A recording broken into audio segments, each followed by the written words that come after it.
What's up, guys? Welcome back to another episode of Big Football Guys. And in today's video, we have a lot of stuff to talk about. We're going to introduce some new topics. We're going to go over some different ideas. And we're going to find a couple new ways to engage everyone in the community and kind of give you guys a little bit better, behind-the-scenes access. So we'll get to all that in a bit. But let's just start out with, kind of how's everyone's week going? Not too bad. We got a short week because it's Thanksgiving. All's good over here. Yeah, just wanted to say happy Thanksgiving to everyone who celebrates. And if you don't celebrate, and if you're like Tony and you're in a different country and you already celebrated, just enjoy a whole day of a bunch of football because, what gets better than that? So it actually sucks for me. That sucks for you. The reason it sucks is because, obviously, first off, Americans have no idea what's happening in Canada. They don't. Yeah, that is true. I can't confirm that. They don't. Right? Every single time I go to anywhere in the U.S., I can say, someone will ask me where I'm from, I'll say Canada, and they'll go, oh, okay. And they're like, oh, where are you from? I'm like, oh, Calgary. They're like, where? I'm like, Alberta.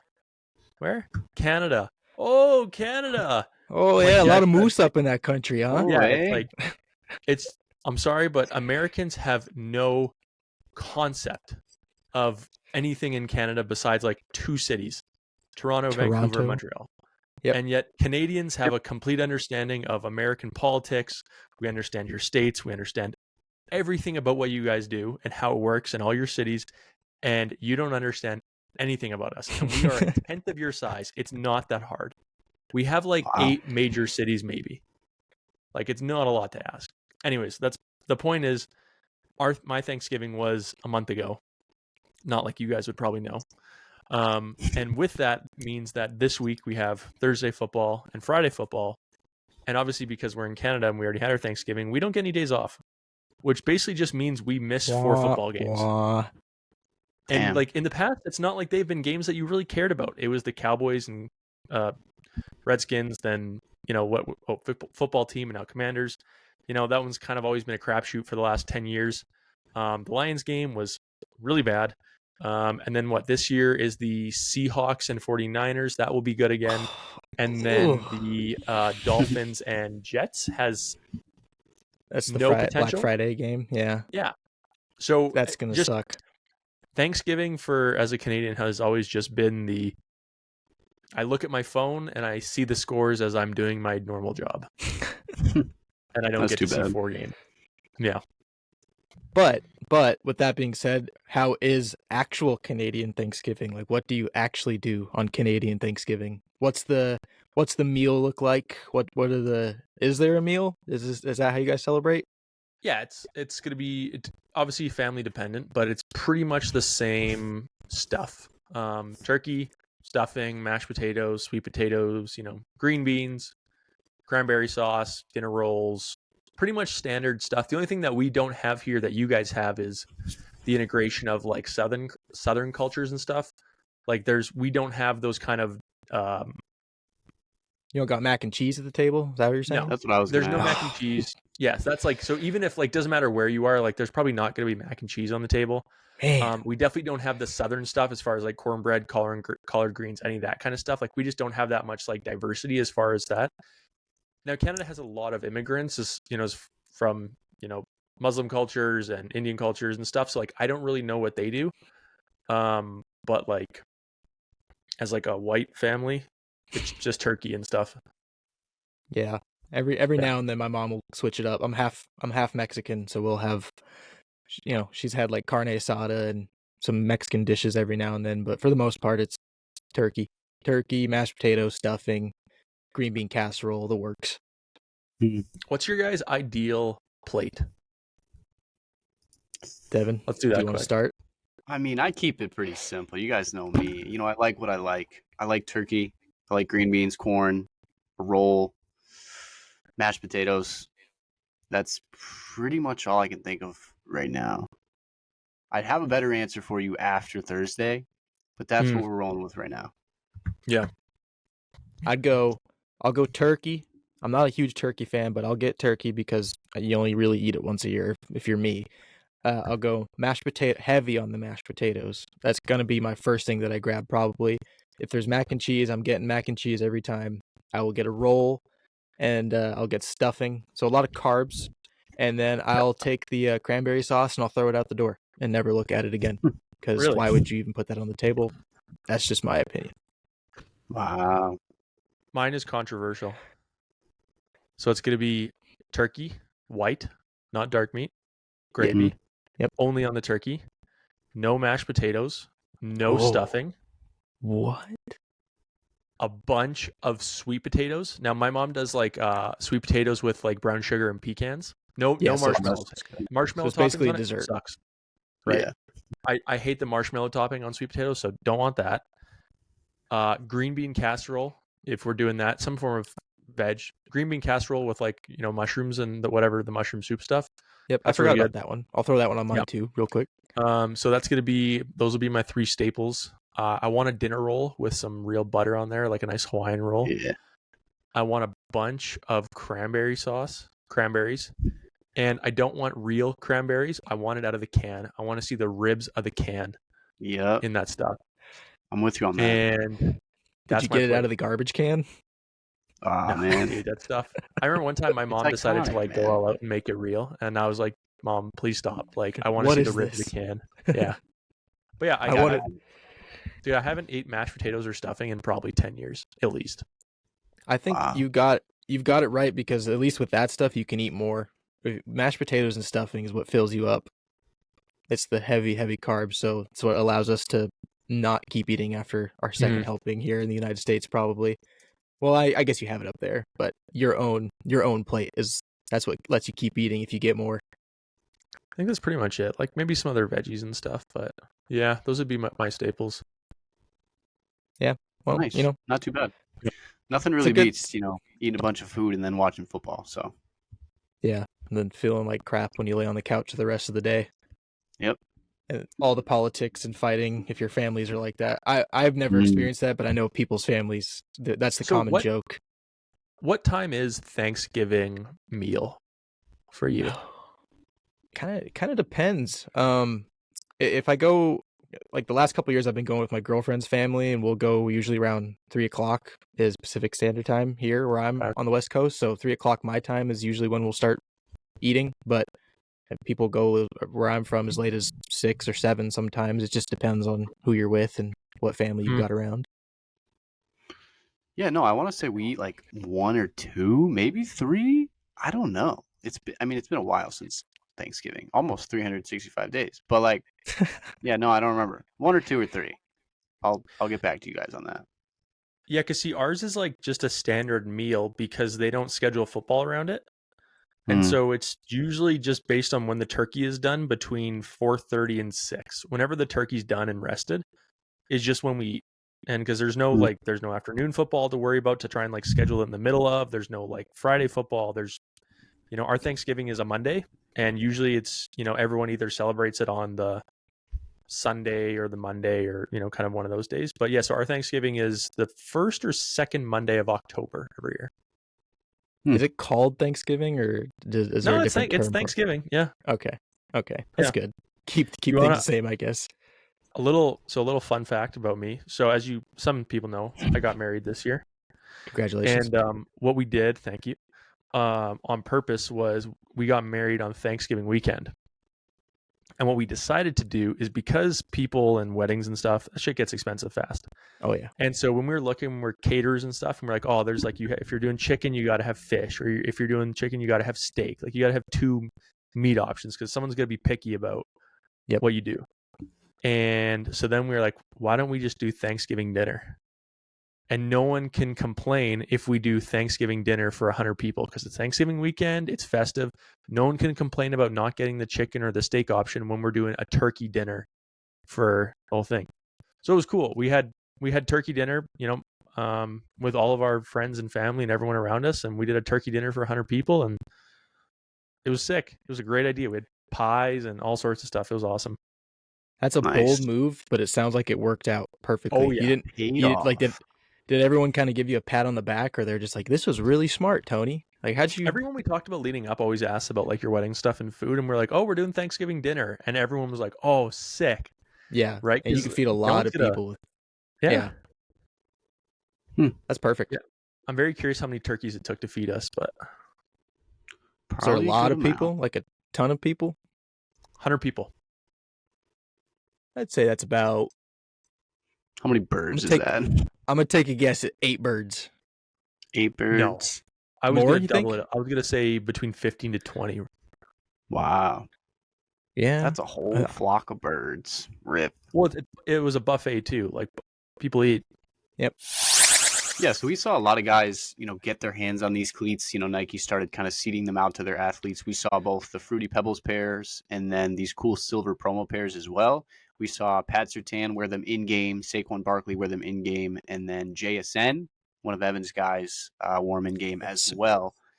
And then as far as the Fruity Pebbles pairs, we saw Jamar Chase, of course, on Thursday Night Football, pull out the Fruity Pebbles. And then I think Derrick Henry wore them for pregame of his game on Sunday. So we saw plenty of LeBron 4 cleats out there, and they're very cool. We saw a couple guys with the Alpha plate, a couple with the Edge plate. As you guys probably know if you watched last week, they are going to release with the Alpha plate. So very exciting. Can't wait to see these drop. They're so fire. I mean, they look so good. And really cool to see these on the field this past week. Saquon went absolutely mental wearing his pair, if I do say so Yes, myself. sir. Keenan Allen Giants actually won a game. had him as well. Was Keenan Allen wearing his? Yeah, He was. He got the silver pair. I don't think he wore them in game. He wore a black pair of Speeds in game, but he did wear the LeBrons in practice. Same thing with Cooper Kupp. A lot of guys just wear them in practice, not in game. But they do have them. Yeah. So Other person I saw wearing them, Tariq Woolen for the Seahawks. I'm not trying to be a Seahawks homer guy, but I noticed it. Damn, I didn't notice that. Good for him. Yeah, it's always curious to see who them, so. Like these little drops like this are such an easy way to tell who's on Nike's legit football roster because you never really know. They never really announce it. You'll know their big name guys, but you never really know who's on that actual list. And Tariq Woolen is an excellent example of that. I had no idea. That's pretty sweet. You guys would know this better than anyone. Though getting your hands on those specific cleats, that you have to be on that exclusive part, right? You're not just a guy signed with Nike. You have to be kind of like one of their representatives of the brand. Yeah, in my mind, I've always kind of imagined they have a really exclusive list of high-tier athletes each season, and those are the guys I imagine are getting seeded these cleats. I'm assuming they do something related to, there's got to be a spreadsheet somewhere that has, here's our whole Nike roster, here's all their position group types. So for example, and it'd be personal, it'd be athlete preference. So, the Micah Parsons of the world last year getting the dunks versus, King Henry and him kind of being one of those guys that overflows between both the years because of his position. But, Micah Parsons doesn't, for example. So I feel like they probably do some kind of analysis to say okay, we have this cleat, we're going to do this promotion. Here's our A list, our B list, our C list of our guys. Here's our new guys. And we got to fill the numbers. And so if it's last year they released the Nike Dunks and they have 40 A-list guys that would all wear the Nike Dunks and, they send out 40 pairs to just their A-list. If they did these ones and they had 20 guys on their A-list and 40 on their B list, maybe they'd take the top 20 on the A and half the 20 on the B and, say they want to hit a number. I don't know if they look at social followers. I really don't know how they kind of do all that stuff, but there has to be a little bit of there has to be some kind of matrix that they use to figure it out. The other part too is it's not like they have these on hand. So it's if we reached out, for example, if we did have the contacts to say, hey, can we get a pair? When they do stuff like this, they're not making extra. They're making each of these for these athletes and then that's it. Right. Yeah. That's just the way it is. So, it's not like they're going to make 100 pairs and seed out, 40 of them and then keep some on hand or anything. They're making these for the players with their traction plates for this promotion and stuff. And that's it. Same thing with the Ohio State ones. When they did those thermal ones, when they do some of this limited run stuff, at least how Nike works is they don't make extra, right? They're making it for the thing and that's it. Yep. Yeah. Which is crazy because they could make so much money off of making some of these exclusive and just dropping a handful of them to sell these to the public because they'd sell out pretty fast, I would think. Yeah, but I feel on the other end of that, I feel it kind of takes away from that exclusivity of these NFL guys, getting their hands on this stuff. That's kind of what happened. I don't think it moves the needle. What do you mean? as far as the money. I don't think the money that they would, if they did a limited release, the money wouldn't be worth it for them versus the exclusivity. Yeah, It'd be such when you're small Nike and drop you're in the making bucket. when you're making billions Yeah. and billions of dollars, this extra influx of like 700 grand isn't that big a deal to you. No. Yeah, Crazy. not at all. That was everything we saw in week 11 that was worth noting. Kind of a slow week, but as we mentioned before, we're well over the halfway point of the season now.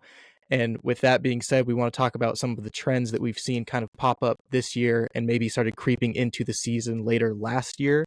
And these could range from anything. We each brought one to the table that we wanted to mention. And the first one that I'm going to talk about, which is my trend that is kind of slowly started creeping into the league just this year, is really when it's taken over, I feel like, is the turtleneck, the sleeveless turtleneck look that a lot of these players are rocking nowadays. And one of the big guys who does it is number one right there for the Philadelphia Eagles, Jalen Hurts. And it's just such a clean look. I don't know what it is. I don't really know where it came from, why it started, but if I look back on it, I do think Jalen Hurts was the first one that I can really remember doing this to the extent of where it's at now, at least. What do you guys think? The first guy that comes to mind when I think of the turtlenecks is Tyreek Hill. I feel like he's been doing it for a minute. Yeah. I could be wrong. He could have got it from somebody else, but I feel like when it comes to mind, that's the first guy that I think of. I know there's actually companies out there now that are like producing a product that's a sleeveless turtleneck just because, so many guys are picking up on this trend.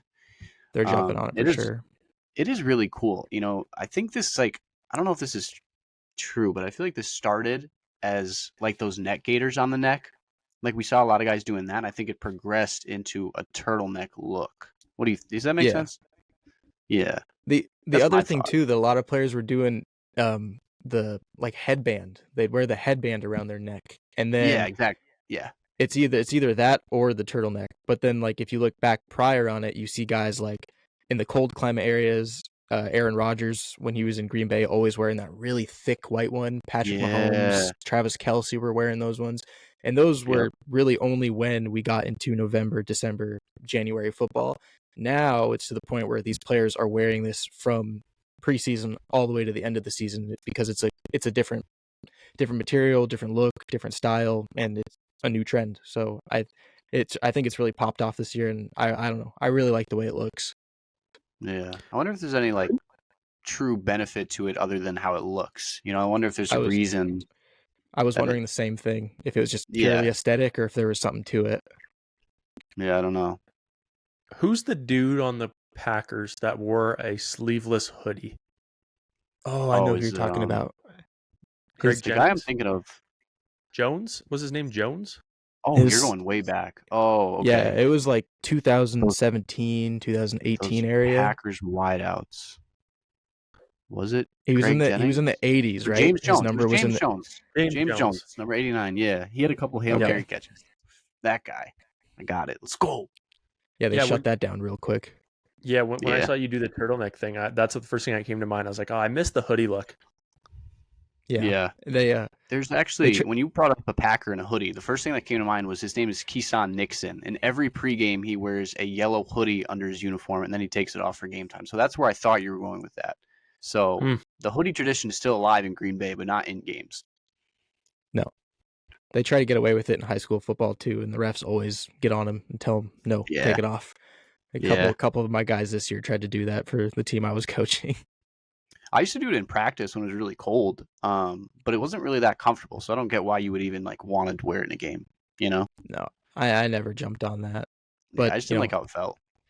As for the turtleneck look, the other guys that I thought of, Stephon Diggs, Justin Jefferson, those are two other notable skill position players that wear it and make it look really good. So yeah, that was my trend. I think a lot of people will agree with that one. To be honest, it's something really really simple, but it's getting there. It's making waves.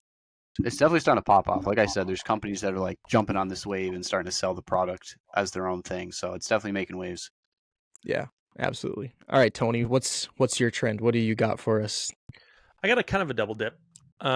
So there's two things kind of happening in the face mask world, and the face mask world has been something I've loved forever.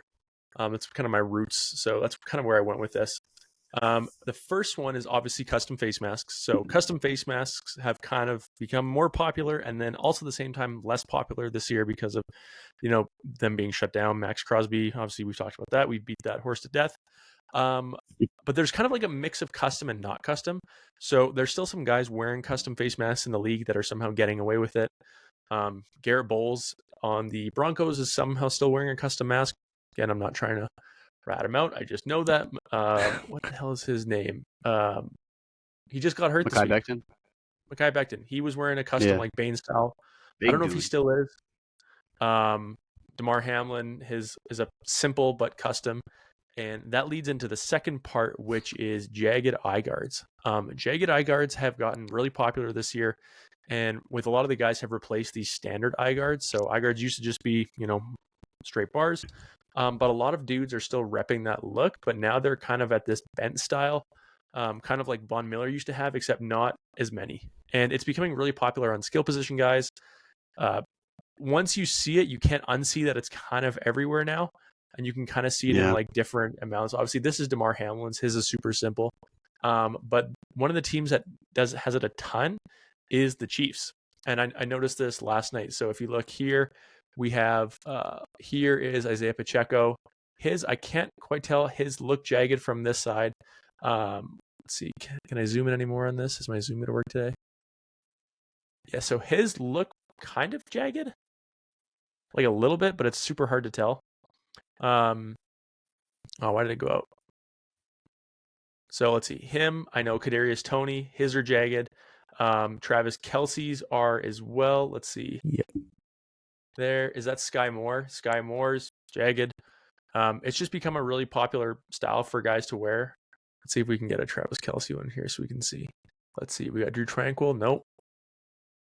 Travis Kelce. You can kind of see it there, although he's blurred. Let's see if we can get another one of him. There's got to be a couple photos of Travis. There we are. So yeah, exact same thing. It's literally just a standard mask with jagged eye bars. We've kind of asked people that we know about this that's making them, and they said some of them are custom, some of them they're being made in-house for these guys. So it's kind of like a mix depending on the face mask style that they're trying to build off of. So it's kind of a 50-50. Probably close enough where the NFL is not going to investigate into it because some of them are already made and some aren't. It'd be tougher to see.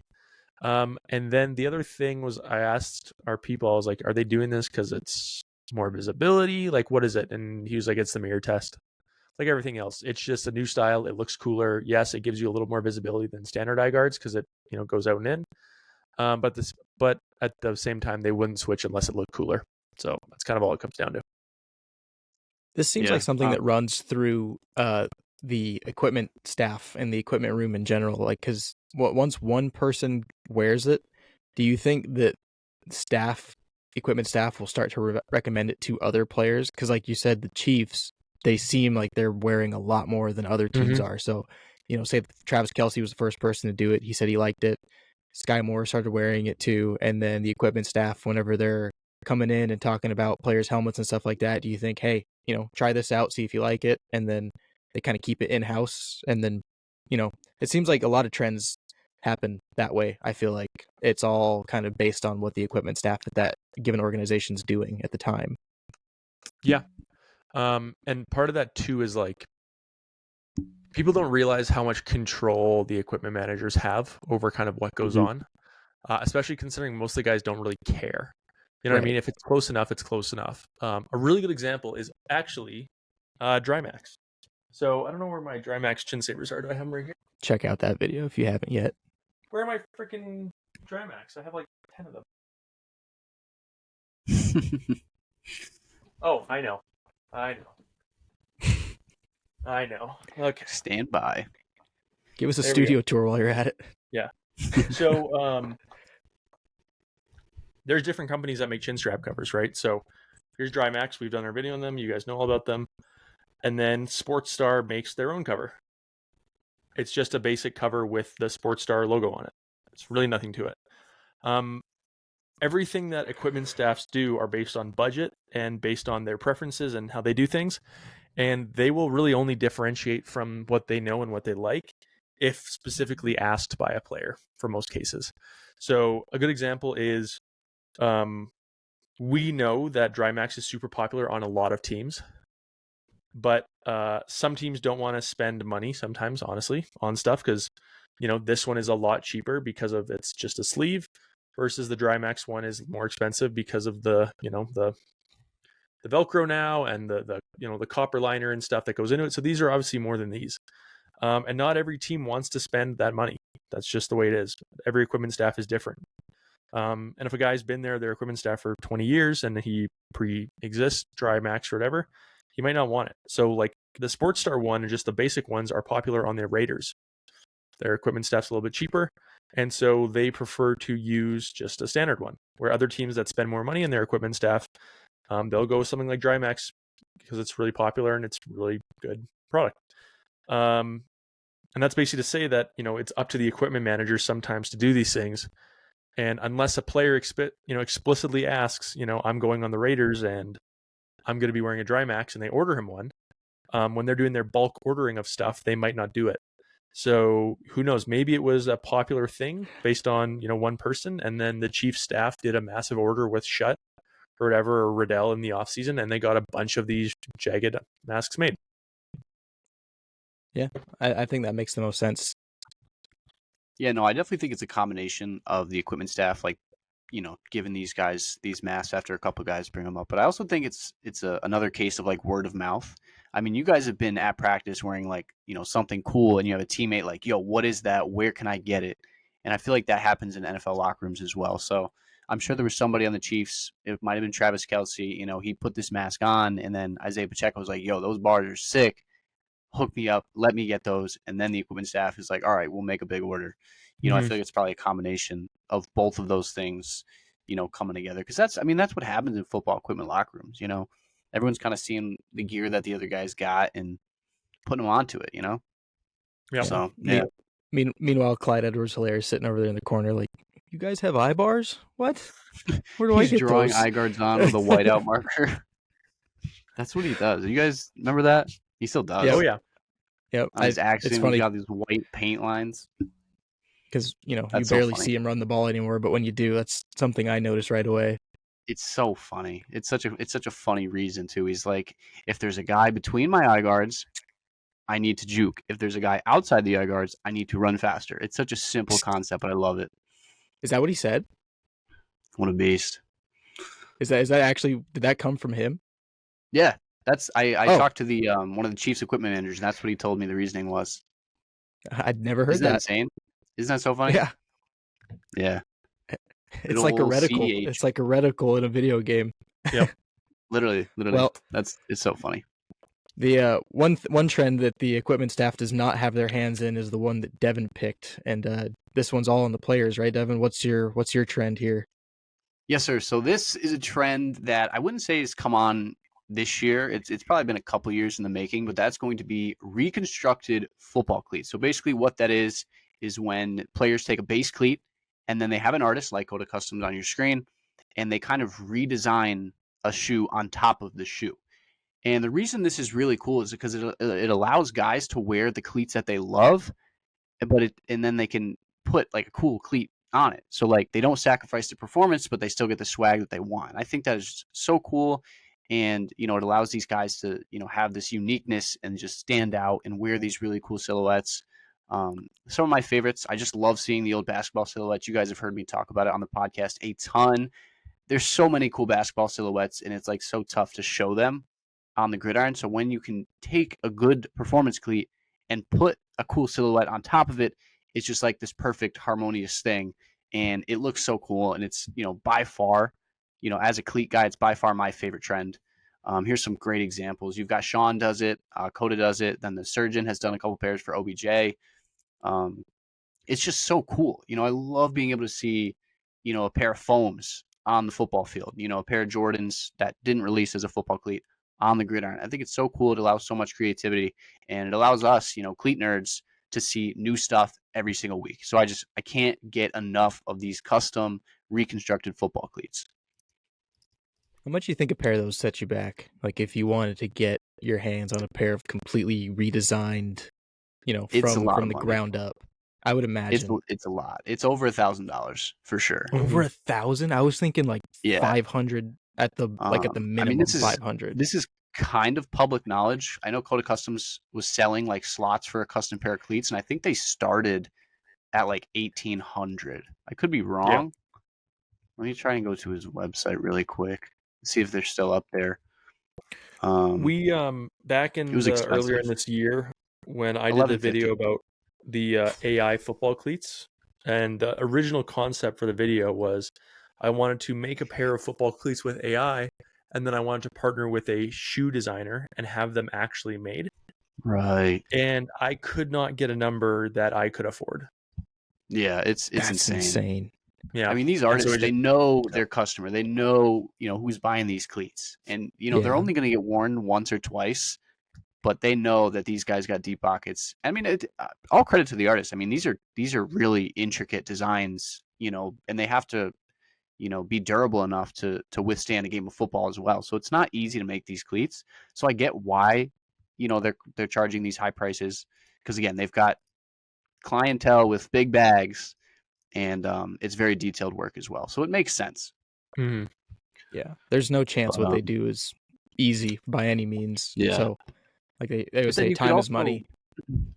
Yeah. You could also go the other route and like have an artist just paint like a cleat design on top of an existing cleat. Like the Vapor Speeds are great canvas, if you will, for like, redesign it, like putting a Jordan 1 silhouette just painted on top of that cleat, because it gives you kind of the same look. It's just not a total reconstruction, cut and stitch as they call it. It's just paint. So it's a little cheaper to do it that way, I'm sure. Yeah. I've seen prices for that before. That's around like, depending on who does it and depending on what design it is, I've seen them for as low as like 300, which 3 you to see 4, a lot of high 5. schoolers. Yeah. High schoolers that's kind go of that route. What they have. Yeah, that's kind of the market, for those types of cleats. FP Cleat Heat teamed up with, I think it was Plead the Fifth Customs, and I remember they were doing some drops that were, $400, $500 for like simple off-white designs. I could see something like either that. way, man. Yeah, either way. I mean, I love football cleats. That's kind of what got me into all this. OBJ with his OBJ with his OG, Vapor Untouchables and those Giants colorways, and then his OBJ up tempos. Like that's the stuff that got me into this. So I love cleats through and through. And then of course I do have like a little bit of a history with like the sneaker culture and like basketball shoes. So seeing the two combined like weekly, it's just so awesome for me. I love that stuff. So that's my favorite trend for sure. You see, that's what we do here. We ask some hard-hitting questions, like how much a pair of really reconstructed cleats are going to cost you, and it was a lot more than I was expecting. But now you guys, that was a question you had, and you were wondering, now you know. So you got to have some deep pockets. But speaking of questions, we got a new segment coming up here. A little something we're going to test out. Hopefully this is something that sticks around. Devin, you want to jump into what this new segment is that we got going here? Yeah, so every single week we want to do a Q&A. So what we want to do is we want to feature your guys' questions that you guys are going to comment on each episode. So for example, if you guys have any questions you want to ask us, drop a comment on this episode right now. And then the next episode, we're going to go back to this video and read those comments, pick the top ones, and answer them. So if you guys have any, types of questions for us, you guys are in our DMs all the time asking us so many questions. And we're more than happy to answer. We think there's tons of value in kind of talking about the behind the scenes stuff, and we love it. So we are more than happy to kind of answer your guys' questions. So make sure you drop those questions in the comments below. But this week's Q&A, we're gonna tackle a question that we get pretty much constantly, and that's going to be, how do you guys get these PEs and how does it work? So this is kind of a popular question we get all the time, and it's actually pretty interesting. So as you guys know, we do work with all the brands. That's how we do the stuff that we do. And we've been able to get our hands on a lot of stuff. And most of the time, they send us the PEs. And then the next question is, do we get to keep them? And the answer is sometimes. Tony, you want to talk more about kind of the details behind what we do with the PEs and if we get to keep them? Yeah. So like, it's a mix back and forth, and it depends on the company, because some companies will make samples. And we won't say which companies, but some will go ahead and make samples and some won't. So if one company, for example, if they do stuff with their PEs and they want to do stuff with us around their PEs, if they're sending us stuff, it's out of that player's inventory and we have to give it back because they need that as reserve for that player. Other companies will go in and basically say, we're going to give you one, we're going to keep our own because we need samples, we can test materials, and show it off and do whatever they got to do with it. And so they'll send us the samples, and sometimes they ask for them back. So certain companies, we are allowed to keep a lot more stuff than other ones. And part of that's also because this is a new concept for some companies. So if, say, for example, if a company in the past was just giving us the players' stuff and we had to give it back, in the following years, we're hoping that we're getting to a point where now they're thinking of us for this stuff when we're doing it. And then they're basically making the inventory to allocate to us for marketing purposes at that point. So it'll take a couple of years to build, because we need to make sure that we're in their brain when they're making these decisions about what they're doing for these athletes. Now, regardless of that, sometimes they're doing very exclusive, very fast runs of stuff that, sometimes when we're doing stuff, for example, honestly, a kid emailed me and was like, yo, whatever you want for Patrick Mahomes cleats, I will give you. Right. And I was like, it's not a money thing. I was like, these are headed back to Portland tomorrow. We're not keeping these. Right. So with Patrick Mahomes, those ones specifically, we could not give back. Or sorry, we had to give back. We couldn't do anything with them, just give them back. That happens sometimes. What also happens sometimes, though, is when they're trying to do this like really fast run, like really like, we got a cadence here, we're doing this really cool thing. Sometimes it gets sent to us, and we, instead of shipping it back to the brand, we actually ship it directly to the team. So we've done this a couple times. We did this with Justin Jefferson. So with they shipped us the cleats. We filmed it. We basically, literally, it came in. We filmed it the same day, and that same night, it was FedEx, overnight to the Vikings for him to wear that Sunday, so we could promote it and have it edited and go out the same day. We've done that for Justin Jefferson. We did that for Juju. I think those are the only two we've sent directly to the teams at this point. So those ones were direct. Any more? I don't think so. I remember when they did the Monsters Inc. things. I got some Jets pairs, and then I sent them to the Jets facility. Oh, right. So we've kind of, again, it just depends on the company and the timing and the activation, whatever they're doing. That when we're working on, we are given return labels and basically told where to send it. And sometimes it's like, hey, you gotta do your thing and get it on the plane back to us right today. And other times it's like, hey, this is from their inventory. We don't see them needing it right away, but if you could just film, and once you're done filming and we approve everything, get it back. Especially because sometimes it's, they know us and we can be quick hitters, and they know what we do, and they have an expectation that we can turn something around really fast. And other times when we're doing long-term projects, we hold on to it until the videos are edited and stuff, so that way we can reshoot if we need to. But sometimes we don't have the option to reshoot. It's Devin will film it, and by the time he gets me the footage to edit, it's already gone again. Yeah, and that's honestly, like, some of this stuff. It's a mixture of long term, as far as getting in. They'll send us 10 things or 5 things or whatever it is, and we're making 5. We're getting approvals for 5, and then we're scheduling them out in advance on some kind of cadence. Or sometimes it's like, hey, we're sending this stuff to you guys for post this week. Edit it, get it out. Approval will be quick.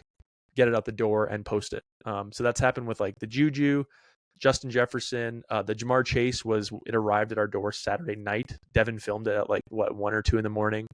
I woke up by the time on Sunday morning and edited it, and it was like posted right at game time at whatever it was. I think I posted at 11, and then Devin posted it at their game time for Sunday Night Football. I think so. Yeah. So it depends all on the company. Yeah, and again, who knows? Maybe we'll get to the point where they're making. Again, the hope is that they're making things for us in our, that we can keep. But at the same time, like me and Devin have talked about before, like we both have storage issues. Like it's a real problem where we have so much stuff now, and it's really hard to give away. Let's tackle that another week. Do you give stuff away? Because that could be an hour. But the short is no right now, and we have so much stuff that like sometimes I'm honestly okay with when we do cool stuff and send it back, because it's like I don't even know where it would go right now. And it's different. So like I guess actually a good example is my Jalen Ramsey cleats. So they're only making them for him, and so that pair I got to keep. I still have them. Not much I can do with them because obviously they're Jalen Ramsey's feet. They're not like a size or anything. Just a display piece at this point. Yeah. And sometimes we get lucky, you know what I mean? Like Patrick Mahomes, I obviously didn't get to try on because I didn't film it. But they're a 12.5 and I'm a 12.5. I might have slipped my foot in just to see what it's like, but sometimes, and other stuff, for example, like we've done with gloves, it's like 4XL, 5XL, 3XL, stuff that like doesn't even come close to fitting us. So yeah, it's a case by case basis. The cadence is completely different every single time. It's just, we work with them and we figure out the plan, and then whatever they want to do, we execute. Yeah, it's definitely some of my favorite content, the PE stuff. We've done stuff with Nike. You guys have seen the glove videos, Under Armour, Adidas, like we just mentioned. And then we also did something with cutters. Remember when we got D-Hops, 5XL gloves? Those are PEs. Those count.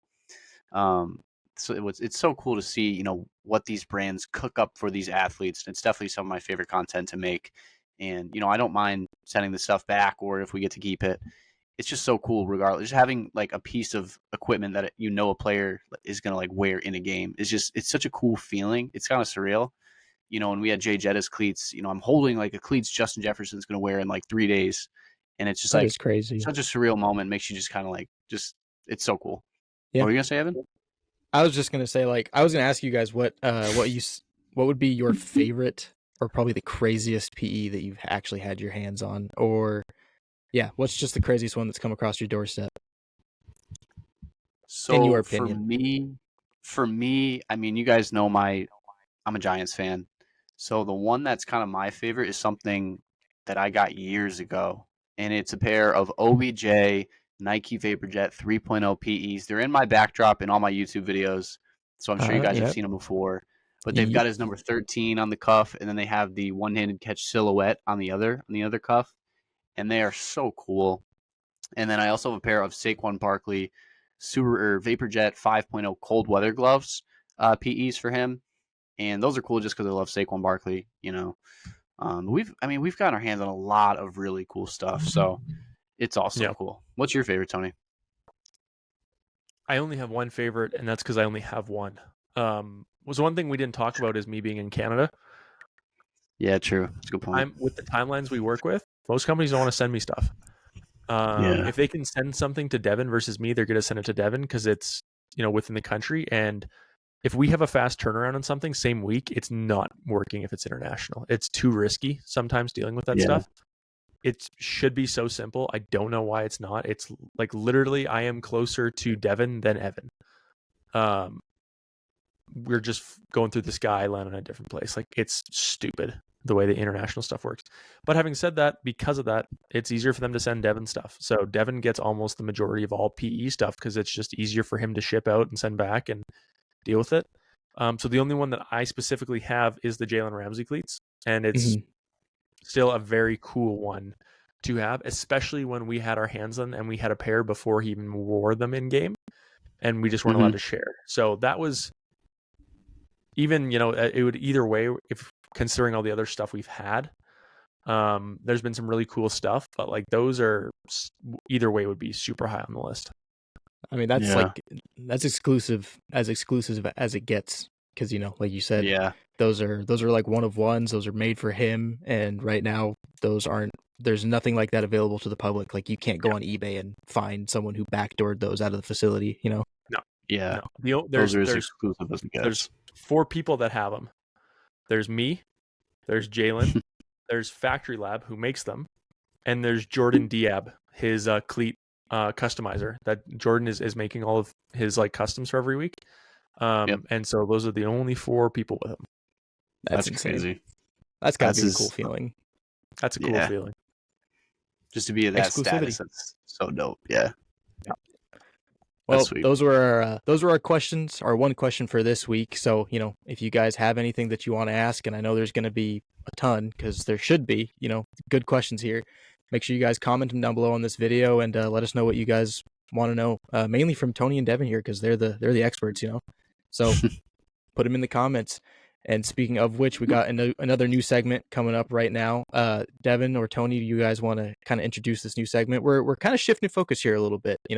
We're testing things out. We're seeing what's going to work with the people who are watching, and it's great. Get you guys more engaged with Q&As, and also anything you can submit, like Drip or Skip, which is our new segment here. What do you guys think? Yeah, so we're hoping to do a Drip or Skip segment. I'm sure you guys are kind of familiar with this concept. There's some other creators that have done it in the past. We kind of want to use this as an opportunity to engage with you guys, like Evan was saying, and do our very own drip or skip series. So basically, all you guys have to do is send in your drip, your football photos to BigFootballGuysPodcast@gmail.com. And then every couple weeks, we're going to go through the submissions and just drip or skip, check out your drip, go through it, talk about what you got going on. And I think it's just a really cool way to interact with you guys and see what you guys got going on. And hopefully you guys, hopefully you're putting it on. If you're not, it's too bad. We'll get you right. But I think this is going to be a really fun segment. Yeah, are you excited for this, Tony? I'm so pumped for this. We're going to be honest. Like, I'm going to be honest. If I don't like it, I'm going to say I don't like it. Yeah, you guys got to really bring the heat. You got to bring the heat. That's just how it goes. It's cool. And the reason I like it too is that you already kind of have that judgy side of like, well, not judgy, but like you already do the Friday Night Lights posts. And so I'm assuming even if, we could use a lot of those as well, if people just resubmit those or however we do that. So it's cool. And you can see you see some, especially coaching high school football, you see some kids that they think they know. 100%. Like I've seen some this year specifically, I have seen some attempts at the scrunch look that missed the mark. Not going. Damn. No, I know what they're going for, but it just they missed it. You know what I mean? To be fair, it's kind of a tricky thing to master. You got to have the right socks and the right amount of scrunch. It's tough. But that's the thing. That's where kids try and do it without buying the long socks. They try and figure out, and I've seen some attempts at some things this year that, being in this world, I know what they're doing, but I know they just a little off. Yeah, I mean, we'll get them right. Like I said, guys, please submit your drip photos to BigFootballGuysPodcast@gmail.com, and on the next episode, we will go through them. We'll talk to you. Maybe we'll give you a little 1 through 10 rating. Could be a lot of fun. Bring your A game. Bring your best picks. Super excited for this. Yep. Yeah, that'll be cool. Yep. Like I said, we're gonna be on you. We may not know much, but we know a lot about football equipment, and we're gonna let you hear it. We are going to let you hear it. No mercy. It's that's what it is. But it's everyone's favorite time, especially Devin's, when it comes to this podcast, and that is our recap for football. Cleat Heat. Let's go. It's Cleat Heat. It is week 11 Cleat Heat. Yes. I got that right. Week 11 Cleat Heat. We're locked in. Up first, we have Jamar Chase. We talked about it a little bit earlier. Fruity Pebbles LeBron 4s. He wore these for the first half. As you guys know, Jamar Chase, he never wears the same cleats for both halves of a game. Kind of weird, but hey, whatever. But these are sick. We talked about them all last podcast, so I won't waste too much time on these. But they're fire. Had to make them the header. These things are sweet. Yep. What's next? He must have thought so for how fast he ditched him. Oh, there we go. Next up, we got Jalen Ramsey. We're just talking about these. So these are the Factory Lab JR1s. And he got this pretty cool custom from a guy we just mentioned, Jordan Diab. He's also the first comment on there. These are pretty cool. They're kind of inspired by playing cards, white and orange. Little details on the strap. You've got the King of Hearts on the side. These are really cool. Big fan of these cleats. And, Tony's one of the 4 guys in the entire world to have these cleats. So I don't have that's all I'm going to say. Pretty sick. What's next? Ooh. 1 second. So I was just going to say, did you see the other pair that Jalen had when he came to pregame? No, what did he have in pregame? Did I miss it? I'll be so upset if I missed it. He walked these ones. Did you not see these? Hang on, I did see I'm a little ones. Behind here. These ones. I thought he was going to wear these ones. I still haven't seen whatever you're talking about. Those are crazy. Come on, internet. Those are. The internet is doing me dirty right now. Oh, no. I have no idea what you're talking about, but I'm sure they're really cool. Okay, so if you go to Jalen Ramsey's page, if you go to his last post, okay, running, you'll see them in his left hand, and if you scroll to the end, you'll see them. They have like a chrome material that Jordan sewed on. Oh, they just popped up. Oh yeah. Those are sick. Mm-hmm. Okay, so that BBJ on the back, didn't we talk about this when we did his glove PEs? Aren't these the initials of his children? Yeah, that's sick. Is it 3 kids? Is it what is BBJ? So. I don't remember what it stands for. It's 3. He has a daughter.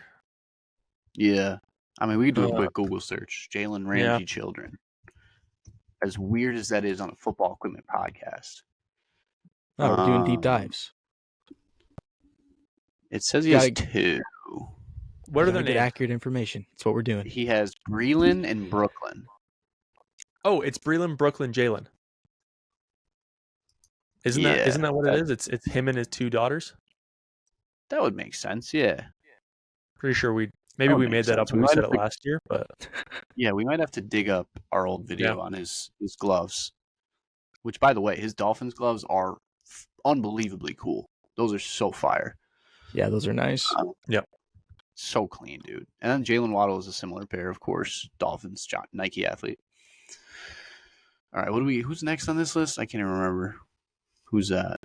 Load internet. Come on. Come through for me here. Kareem Jackson. Oh, okay. So he's back from his suspension, but I think did he get another suspension again? He got suspended again. He did? Yeah. All right, well, yeah. He pulled out some Cleat Heat for week 11, and now he'll be back hopefully later in the season. I don't know how long this suspension is. What did he have on? So, I remember these. So these are the Penny Hardaway customs. These are a great example of the reconstructed cleats I was talking about for my favorite trend. So I don't know too much about the Penny Hardaway shoes. They're kind of before my time. But they're pretty cool. Cool to see them on the football field. They're nice Broncos colorways. Again, these are customs by @Coda Customs. He does a lot of really good reconstruction work, and these are pretty sweet. The details are nice. The colors are nice. What do you guys think? You rocking with them? I am rocking with those. I like those. Is that the Cleat? Is that the Cavs logo on the heel? No, that's the Penny Hardaway logo. Oh, okay. I'm like 90% sure. Yeah, it is. Double check. Okay. Look, yeah, it's so similar. No, it is. It's probably they're probably inspired, some way. Yeah. I feel like all logos are inspired by other logos at the end of the day. But yeah, Kareem Jackson. See you whenever you return from another suspension, bud. What do we got next? Oh, these are crazy. We got is this Jahmyr Gibbs? Who is this? That's James Williams. Dude. These cleats, dude. These get me so excited in a way most people will not understand. No. So this is Jameson Williams, Detroit Lion. This dude, his Cleat Heat, ridiculous, by the way. These are the Nike Vapor Ultimate. Nobody really knows about these cleats. I honestly don't. This is like one of the few cleats that I've never had my hands on. You guys know I've been doing this for like 7 years now, and I've seen so many different cleats. Never have I touched these with my own hands. I played against a kid in high school that had a pair, but they are so rare. I know there's some kind of story behind them. Like they released them and then they like pulled them back or something. They're stupid rare. Like it's I don't know what the story is. I really wish I knew. But these are the Nike Vapor Ultimate, and you just never see them. Even like finding this picture of them on the internet was tricky. And I bet you the pair of cleats in that picture is the same pair that he's actually wearing, because I'm pretty sure this is Game Time Heat cleats, like cleat background on eBay, and I'm pretty sure he probably bought them from him because they're that rare. Do you remember the old Johnny Manziel commercial that Nike did with Johnny Manziel with those cleats in it? It rings a bell. I can't picture it perfectly, but it does ring a bell. If I remember correctly, it was a commercial for those cleats, and Johnny Manziel was the athlete that was being featured in the commercial, and it was like right when he was being drafted. All the hype was around him. Yeah. I don't know what the story is behind them. I don't know if they just made them for the combine or if they just released so few of them. I remember there was a story. I just can't remember what it was. Oh, Tony's on something here. Yeah. Tony's in the trenches Googling right now. That's them. Yep. The Nike Vapor Ultimate Cleat. Yeah, dude. That's like my first memory of them. The Volt era of Nike. Yeah. Dude, the golden era of Nike football. Oh, bring it back. Oh, that was the colorway, man. Yeah. Jeez, back in 2014. This is almost 10 years ago now. We're getting old, dude. In the Vapor Untouchables, when they had this like metallic silver colorway, they were so clean. Yep. Yeah, dude. And then I don't know if you're still there, Tony, but do you see that green cleat at the bottom right of your screen? That's a cleat. If my eyes aren't deceiving me, is another cleat nobody really knows about. Bottom right. I don't know if you. This? No. This is like an AI. I can't. It's kind Oh. of blurry on my end. So is there it was like a the combine, like hyper agile cleat that exists, that but it was actually only might for the be the combine. one. I might that have flipped real? him. Is it? That might have been the one that was in the Johnny Manziel commercial. I don't know, The man. the combine one. Yeah, That one. I they're think that's weird, from the dude. commercial These right ones. there. I remember Yeah. these. That's the one I'm talking about, I think. Yeah, they had the wild traction plate. It was like a 3D printed type thing. It was like a My screen is super delayed, but it sounds like you're bringing up the ones that I think you're bringing up. So I think we're on they the were same the page. Nike Vapor Hyper Agility. Yes, that's them. Yeah. Yeah, those are weird too. If you guys ever see those on the field, like, take them. Yeah, they've got the fly wire all over. Yeah, those things were insane. That's like what the Alpha Menace plate originated as. Like, this is the Alpha Menace plate before the Alpha Menace plate. Yeah, I was gonna say it's very similar to that plate for the Yeah. 2.0. Yeah, same Yeah, time dude, release. It looks like all the marketing photos. It's the same era as the Vapor Carbons. Yeah, this is the Um, 2014, man. They were just Yeah. doing so much, dude. They were pushing out just heat after heat after heat, and all in that crazy Volt colorway. Yeah. Oh yeah, then there's the 40 pair too, like the track spike version. Yeah. Jeez, what a time! Bring- What a time to Bring be it alive. back. Bring it back. All you kids that like didn't get to experience that, I'm so sorry. You missed out. Now you got to put up with Nike dropping a cleat once every like 2-3 years. I still got mine. I still got my OGs. Yeah, I feel that. But either way, man, these are just such an insane pair of cleats to pull out, man. Like, just unreal. Just elite cleat selection from Jameson Williams. Ooh, next up we got K1. You guys know I love Kyler Murray. So this is a pair of his Nike Vapor Untouchable Pro 2s in this like pink colorway that he dropped. So, obviously Kyler Murray missed a lot of time. He came back, wore his dunks that dropped, and now he's wearing his Vapor Edges that dropped. Obviously, these are in an all-pink colorway, so I can't imagine the league is too happy with him wearing these. I'm sure he's going to catch a fine in his locker, or he probably already caught it. Yep. But really cool cleats to see on the field, I like these a lot. I actually don't have a pair of these. I never got a pair, but they are pretty cool. I've seen those around on Friday nights. Yeah, those are sweet. Yeah. They're pretty expensive. I saw there's like a resale market for them. Believe it or not. He must have been obligated to wear those this week since he had to wear his other ones last week. Do you think that Nike had to tell him he needed to wear those ones since he missed all those games once they released? Yeah, it's kind of funny. We actually saw a different NFL player wear these cleats before Kyler Murray wore, his own cleat. I think Grant Delpit wore them during October. Oh, yeah. Kind of funny. Either way, really cool. I'm sure he caught a fine for these, but oh well, he's got a lot of bread, so he'll be fine. Next up, we got Devontae Adams, one of my favorites. So he already wore these cleats once this season, but I didn't feature them in my Cleat Heat because I didn't really know what they were. Because at first glance, they just look like some tuxedo Jordan 11s. But upon further inspection, these are like a Fresno State PE, which is really, really cool. They're black and white. They've got red stitching. And then I tried to showcase it on the heel. I think that's the Fresno State logo. And then his number 15, which he wore at Fresno State. Obviously not the 17 he's wearing now with the Raiders. But these are sweet. It's just like a subtle, cool pair of cleats to kind of pay, homage to his alma mater. So I like these a lot. You guys feeling these? They look like Converse. I don't know. Yeah. That picture right there where he's wearing them, they look too much like Converse to me. I don't know. I don't like them that much. I see it. I like the details. The details are crazy. Yeah. Also, that post was liked by Evan_Couch33. Shout out to that guy. Appreciate him. What a legend. I am honestly, Devin, when we do this, I'm just shocked sometime at the information you can somehow get. Like me? Yeah, where it's like, 1-5, find out he was 15, Fresno State, like the colorway. It's just like sometimes that's where I'm like, holy shit, man. Some of the digging you do to find this and kind of just pop up like it's nonchalant. Well, a lot of it, like, I don't know how to say this, but like I remember things like in pictures. So I can, like, in my mind, I see a picture of him and Derek Carr at Fresno State, and he's wearing number 15, and it's red, black, and white. So you got a photographic memory. Yeah, we got to take you to Vegas. I don't know if it's photographic, but I just like I can see pictures in my head when I call upon them. So I'm able to remember cleats, which is a pretty silly way to utilize it. but it's fun and I enjoy it. So that's all that matters. Be on the lookout for that we have- episode. Big Football Guys in Vegas coming up next. Dude, honestly, the Super Bowl's in Vegas this year. My birthday is on the Super Bowl. Oh, let's go. We're doing that.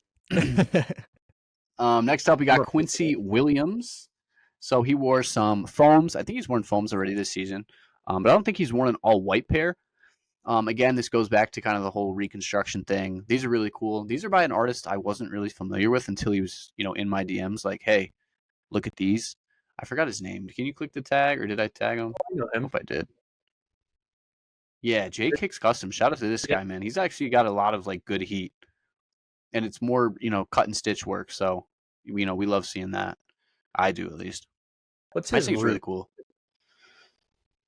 Yeah, he's got some good stuff going on there. Yeah, I just know there's a couple guys that there was one dude that's really popular with the Titans, I believe, and I've noticed him branching out more this year. But yeah, it's just cool to see guys when they graduate from painting to stitching and getting better and cooler. It's really cool to see them work on it and get better year over year. Yeah, I mean the trend is on the rise, as we talked about earlier. Yeah. It's so cool. I love it. I can't get enough of it. How many more Cleat Heats we got here? We got Jalen. Oh, Jalen Hurts. So these are pretty simple, but got to throw them on here. A pair of Jordan 11s. What's this colorway officially called? It's just black on black. What would be the name of it? Those are You're the my source for this 11s? stuff, so. Are they Did I say 10s? Space Jams? That's what I was saying. That was the one that came to mind, is Space Jam. They look like... Did I say they're 10s? I might not know my Jordans that well, and I probably don't, but I would think that those are Space Jam inspired.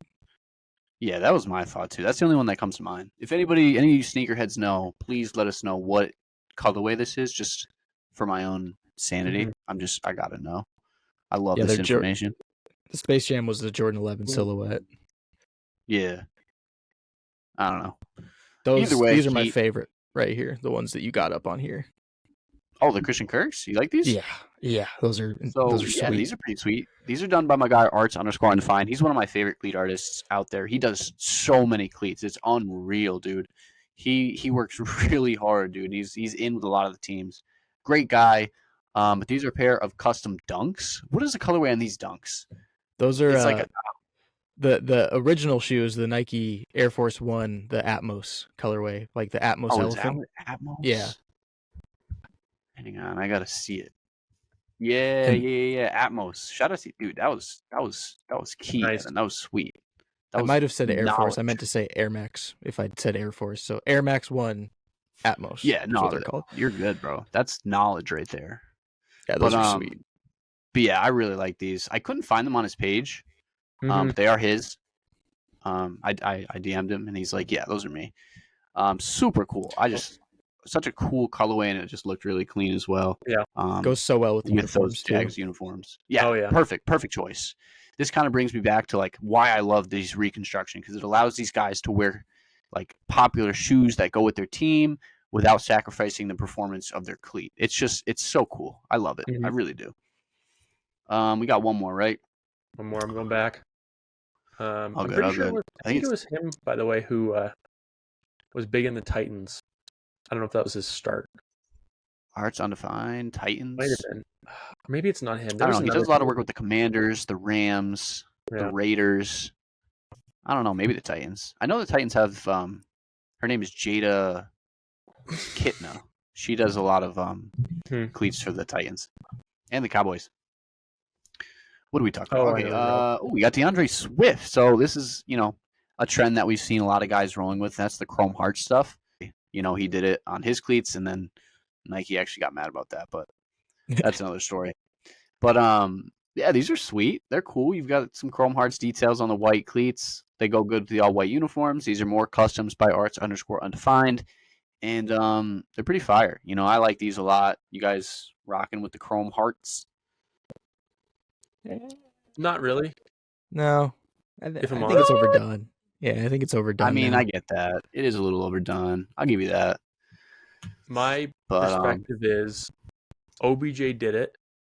He did the stitching. They were legit. And then other guys ripped it off and painted it. It just doesn't Yeah, that's feel fair. it feels like they took his thing. They just kind of they took his thing, they did it a year later, and they didn't do this to the same quality. Not knocking on, I but mean, it's just like just you to kind of disagree. counter that whole idea is, your trend we talked about earlier with the jagged eye guards, right? You know who started with the eye guards and the jagged bars on the side, right? The I'll give you man, that. the myth, the legend, OBJ. I Yeah, love okay, I'll OBJ. give you that. I'm just the biggest OBJ fan So in the I guess nation. you can't knock on a guy for taking an OBJ trend because every guy takes an OBJ trend. Every trend that you see probably started as an OBJ trend. Scrunch socks, jagged eye guards, chrome hearts. This man is crazy, bro. His He didn't do influence is turtlenecks. crazy. That's true. He didn't start it, but I have seen him do it. Yeah. But I don't think he's the originator. Uh-huh. My mind is still Tyreek Hill on that, but I don't know for sure. Maybe we'll get back to you guys about next episode if that was Tyreek Hill or not. Maybe we can find the origin of that one.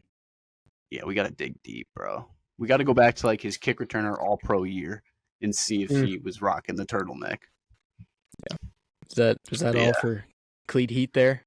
That's the Cleat Heat. That's the top 10, man. I liked it. Christian Kirk, you're the winner in my book this week. Yep. Christian Kirk. Really? Both of you guys?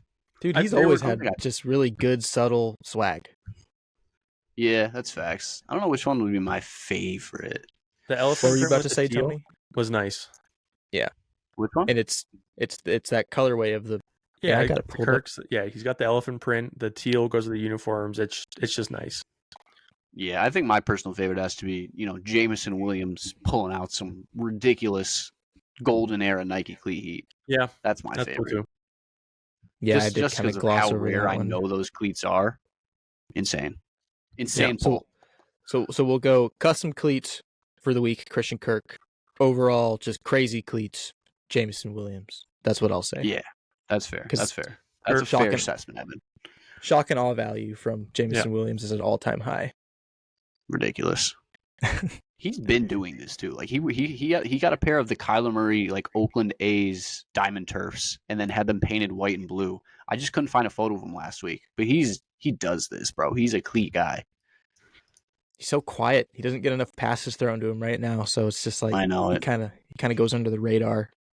I mean, it doesn't help that he, tore his ACL his last year at Alabama and then gambled, right? Yeah, and then gambled. Yeah, suspension.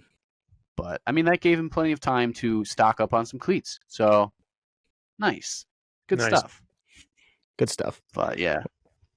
Well, that's everything we got for you guys this week. It's great. It's so good coming on here every single week and getting to talk about all this stuff. It's yeah, man. Because if you're part of this community and you're listening to this podcast, then it's like, and if you're like me, chances are these are the only people you can talk about this with, or the same type of people who actually have the same interests as you do. Because like we've said before, we're nerds and we're kind of weirdos about this stuff. So having this podcast to talk about these things it's really fun, And now that we get our guys involved, we get to have our listeners get involved. Make sure you guys get your questions down in the comment section below. Subscribe to the channel. Subscribe to Footballrs on YouTube as well. Check out Devin's Instagram page. Check out Footballrs on Instagram. It's all there. Everything you could want that is football equipment related is right here, and it's the hub of Footballrs. Yes, sir. Yeah. So, yep. We'll see you guys next week. We can't thank you enough for watching. Peace out, guys. Peace. Adios.